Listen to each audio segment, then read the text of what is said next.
नमस्कार, मेगाज किचनमध्ये आज आपण कंडेन्स मिल्क घरच्या घरी कसं बनवायचं ते पाहणार आहोत। इथे मी कढईमध्ये 1 वाटी दूध टाकलेले आहे। आपण अजून 2 वाटी दूध टाकून घेऊया।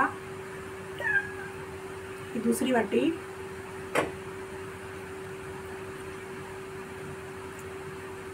ही 3 वाटी। गॅस इथे फुल ठेवलेला आहे मी। आता आपण ढवळून घेऊया।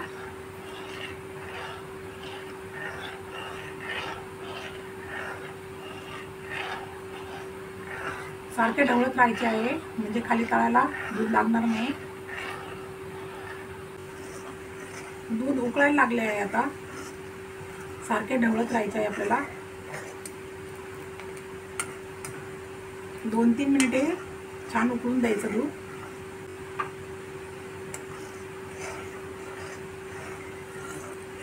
मध्ये मध्ये दूध ढवळत राहायचं आहे। दूध उकळून 2-3 मिनिटे झालेली आहे। आता आपण त्यामध्ये पाऊण वाटी इतकी साखर टाकून घेऊ। 3 वाटी दुधासाठी पाऊण वाटी इतकी साखर टाकायची आहे आपल्याला। ढवळत राहू। साखर पूर्णपणे विरघळलेली आहे। यामध्ये आपण पाहू शकता दुधाचा रंग थोडा पिवळसर झालेला आहे। याप्रमाणे आपल्याला सतत ढवळत राहायचे आहे जोपर्यंत दूध घट्टसर होत नाही तोपर्यंत। गॅसची फ्लेम फुलच ठेवायची आहे आपल्याला आणि सतत ढवळत राहायचे आहे। तर आपण हे कंडेन्स मिल्क तयार करून घेत आहे।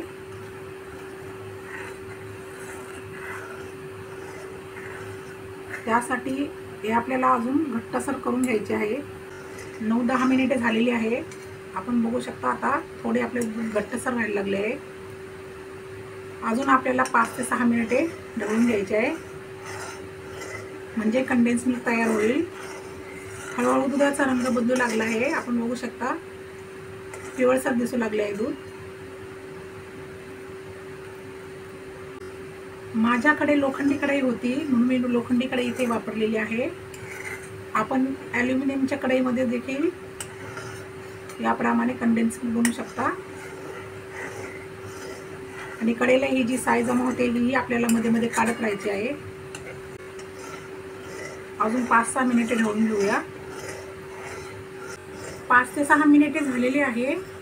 आपण पाहू शकता दूध आणि साखरेचे हे मिश्रण आता एकदम फेसाळल्यासारखे दिसते।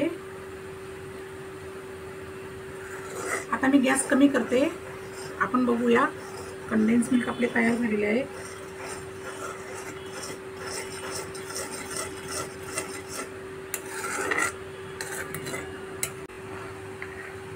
इथे मी आता गॅस बंद केलेला आहे।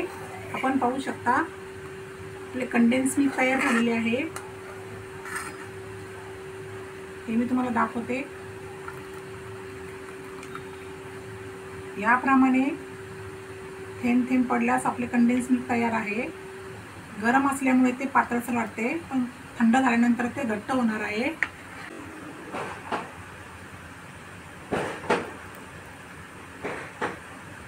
हे पाहू शकता कंडेन्स मिल्क आपले तयार झालेले आहे। चमच्याला याप्रमाणे कोटिंग झाल्यास समजायचे की आपले कंडेन्स मिल्क तयार आहे। रेसिपी आवडल्यास कमेंट्समध्ये नक्की कळवा। धन्यवाद।